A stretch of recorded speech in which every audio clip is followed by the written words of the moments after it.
মানবিক চোরের সন্ধান মিলল কোচবিহার জেলার জামালদহে। কিছুদিন আগে হতদরিদ্র এক মা একটি নতুন সাইকেল কিনে দেন স্কুল ছাত্রী মেয়েকে, কিন্তু সম্প্রতি সেই সাইকেলটি চুরি যায়, যার ফলে কান্নায় ভেঙে পড়েন মা বীণা দাস। অবশেষে চুরি যাওয়া সম্পত্তি ফিরে পেয়ে মায়ের চোখে মুখে এখন খুশির ঝিলিক। উল্লেখ্য, গত বুধবার মেখলিগঞ্জ ব্লকের 190 খারিচা জামালদহের বাসিন্দা বীণা দাস মেয়েকে সঙ্গে নিয়ে সাইকেলে করে জামালদহে একটি ব্যাংকের শাখায় টাকা তুলতে যান। তখনই সাইকেলটি চুরি যায়। তারপর থেকেই বীণা দাসের পরিবারে অশান্তি শুরু হয়। কোনোভাবে সেই খবর চোরের কাছে পৌঁছয়। তারপর রাতের অন্ধকারে সাইকেলটি ফাঁকা জায়গায় রেখে দেওয়া হয়। অক্ষত অবস্থায় সাইকেল ফেরত পেয়ে খুশি মা ও মেয়ে। শনিবার সাইকেলটি মা ও মেয়ের হাতে তুলে দেওয়া হয়েছে। আমার সাইকেলটা বাবা কিনে দিছে। তারপর মা আমি আসলাম, আসার সাইকেলটা হারা গেছে। খুব কান্নাকাটি করছি। এই যে কাকুরা পাইছে আর দিচ্ছে আমাকে। নাম কি? প্রীতি দাস। কোন ক্লাসে পড়ো? 6 এ। মানে সাইকেলটা পেয়ে খুশি তো? হ্যাঁ।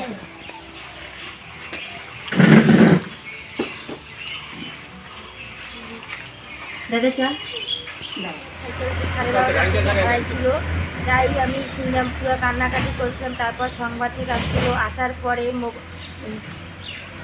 খবরে প্রকাশিত হয়, খবরে প্রকাশে দেওয়া হয়েছিল। দেওয়ার পরে তারপরে এই দাদাগুলো সাইকেলটা পাইছিল। পাওয়ার পরে আমাকে কালকে রাত্রে 10টার দিকে খবরটা জানালো। জানার পরে খুব ভালো লাগছে। তারপর সাংবাদিক আমাকে বলছে যে বেশ ঠিক আছে, তারপরে দিনে সকালবেলা আসো, আয়সা তোমার যদি সাইকেল হয় তোমাকে আমি দিয়ে দেবো। আগামী পরশুদিন রাত্রি প্রায় 11টা নাগাদ আমরা আমাদের ওই সাংস্কৃতিক মঞ্চের একটা প্র্যাকটিস হচ্ছিল, সেখান থেকে ফেরার পথে এই সুকারু বর্মনের বাড়ির সামনে এই সাইকেলটাকে বেশি রাখা আছে আর কি। তা অনেকক্ষণ আমরা অপেক্ষা করলাম যে কেউ রেখে গেল নাকি রাতে। আচ্ছা, তখন দেখি আধা ঘন্টা থাকার পরেও দেখি কেউ নাই। তখন চিন্তা করলাম সাইকেলটা তো কেউ হয়তো ভুলে রেখে গেছে, কিংবা একদিন আগে টোটাল নিউজে একটা দেখলাম এই বাড়ির সামনে থেকেই একটা সাইকেল হারিয়ে গেছে আর কি। আমি কি ওই সাইকেলটাও হতে পারে কেউ হয়তো ভুলে নিয়ে গেছে, আবার লজ্জার কারণে এখানে খেয়ে গেছে আর কি। তখন চিন্তা করতে করতে কী করি, তখন ওই যে দিলীপ শাহ আমাদের হচ্ছে দাদা আর কি, উনি বাজার থেকে আসতেছে। তখন ওনাকে বললাম যে দিলীপদা এই কাজ করেন, সাইকেলটা তো এখানে পাওয়া গেছে, আপনি আপনার বাড়িতে থাকেন, যদি এই সাইকেলের উপযুক্ত প্রমাণ পাওয়া যায় কারো খোঁজে, তখন তাকে সাইকেলটা রিটার্ন দেওয়া হবে বলে ওনার বাড়িতে রাখলাম। কিন্তু আগামীকাল অবধি আমরা দেখলাম কোনো খোঁজ খবর নাই।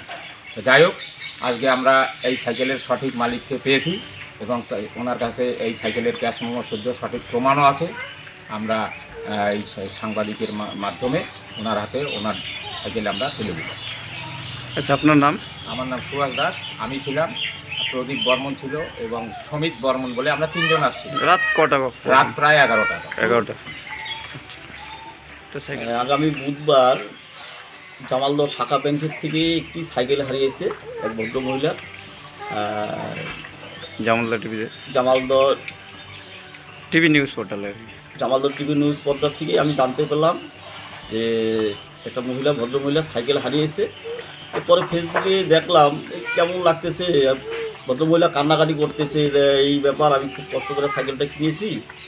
তারপরে আমরা জামালদহ কিছু আলোচনা করলাম, কিছু লোককে প্রচারও করলাম যে এইভাবে একটা ভদ্রমহিলার গরিব মানুষ সাইকেলটা হারিয়েছে, কেমন লাগছে। তো পরে আমাদের ভারপ্রাপ্ত সুভাষদা এবং দিলীপদা তারা আমাকে আগামীকাল রাত্রেবেলা বলার পরে আমি সাংবাদিকের সাথে যোগাযোগ করার পরে যে একটা সাইকেল পেয়েছে। তারপরে আমি কথা বলার পরে কানাইদাকে আমি ফোন করার পরে যোগাযোগ হলো যে একটা সাইকেল পেয়েছে।